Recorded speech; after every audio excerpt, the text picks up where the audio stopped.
May mga kwento na nagsasabing ang kalungkutan ay nakakahawa. Ngunit paano kung ang kalungkutan ay hindi lang nakakahawa, kundi nabubuhay at naghahanap ng biktima?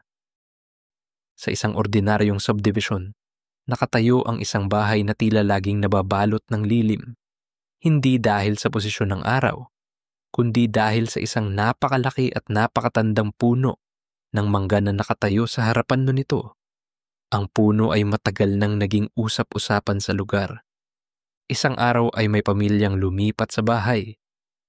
Ang pamilya Santos. Nang lumipat ang pamilya ni Mang Ray, kasama si Aling Nena at ang kanilang dalagitang si Liza.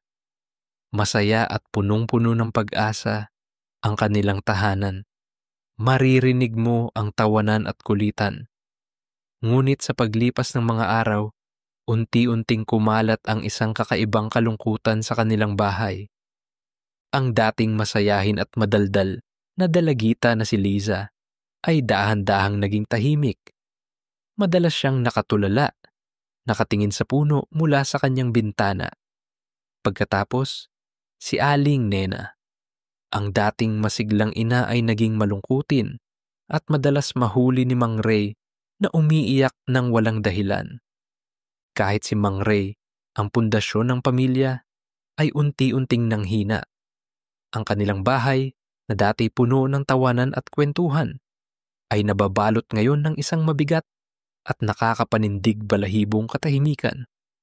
Lahat sila ay tila sinisip-sip ang kanilang kaligayahan.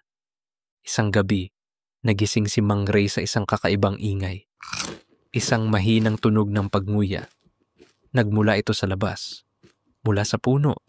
Sumilip siya sa bintana at ang nakita niya ay halos ikamatay niya sa takot. Isang animo ay anino na gumagalaw sa may mangga. Parang kumakain pero di niya masasabi kung anong nilalang ito. Ang mga sanga ng puno ay tila gumagalaw.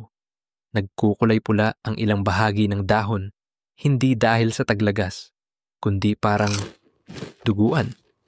At ang tunog ng pagnguya, mas naging malinaw. Hindi bunga ang kinakain nito. Tila may ibang bagay. Biglang nagulat si Mang Ray na parang korteng tao. Ang anino nakita niya at biglang naglaho sa may mangga. Kinabukasan, kinausap ni Mang Ray ang kanilang kapitbahay, si Aling Pilar, isang matandang babae na sa lugar na yun lumaki at maraming alam sa mga kwentong bayan. Kwento ni Aling Pilar, ang puno raw ay tinatawag na puno ng kalungkutan. Matagal na raw itong naroon at ang bawat pamilyang lumipat sa bahay na yun ay unti-unting binabalot ng matinding kalungkutan hanggang sa sila'y sumuko at tuluyang mawala. Ang puno raw ay kumakain ng emosyon, kumakain ng kalungkutan, at kapag wala ng kalungkutan ng pamilya, naghahanap ito ng iba.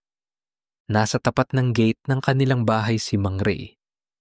Pabalik-balik ang kwento sa kanya ni Aling Pilar tungkol sa malaking puno ng mangga. Nakita niya nakaupo ang kanyang asawa sa may bintana, tahimik na nakatingin sa kawalan. Natakot si Mang Ray.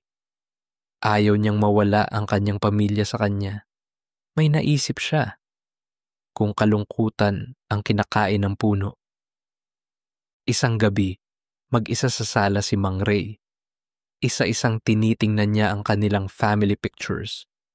May halong lungkot at determinasyon sa kanyang mga mata. Ay tinungo niya ang pinto. Kung kalungkutan ang kinakain nito, ibibigay niya ang lahat ng kalungkutan. Isasakripisyo niya ang sarili para mailigtas ang kanyang pamilya. Nagpasya si Mang Ray na harapin ang puno. Nagsimula siyang umiyak. Umiyak nang umiyak. Ang lahat ng bigat sa kanyang puso, ang lahat ng sakit at takot ay ibinuhos niya. Ang pagnguya galing sa puno ay lumalakas at naging mabilis. Ang liwanag mula sa puno ay tumindi, kumikinang. Ang mga sanga ay namimilipit at umiikot na parang may kinakain. Humihina ang hikbi ni Mang Ray. Unti-unting bumagsak ang kanyang katawan. Habang umiiyak siya, tila may humihigop ng kanyang lakas. Ang puno ay nagiging mas matingkad, ang mga dahon nito ay nagiging mas berde, at ang bawat ngiti, bawat alaala ng kaligayahan ay tila dinadala palayo. Habang nalulugmok si Mang Ray ay siya namang pagsigla ng mga dahon ng puno. Sa pagdating ng umaga, tahimik ang subdivision. Ang bahay ng pamilya ni Mang Ray ay tila nagbago.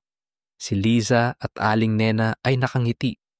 Ang bahay ay parang lumiwanag uli at napuno ng tawanan. Ngunit parang may kulang. Ang puno ng kalungkutan ay mas masigla, malago, at puno ng buhay, at mas berde ang kulay ng mga dahon. At sa ilalim nito, kung saan nakatayo si Mang Ray, ngayon ay wala.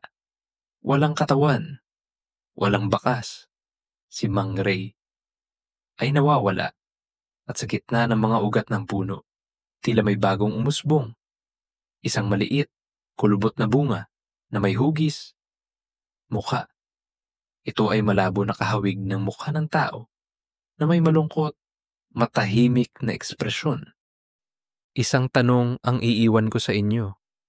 Ang kaligayahan ba ng isang pamilya ay sapat na kapalit para sa kalungkutan ng isa?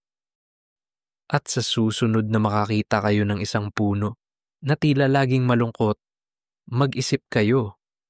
Baka hindi lang iyon nag-iisa. Baka ito ay naghihintay. Para sa nakakatakot na mga kwentong gaya nito, huwag makalimutang mag-like at subscribe at share ang video na ito. Hanggang sa susunod ng kwentong mga hiwaga sa dilim.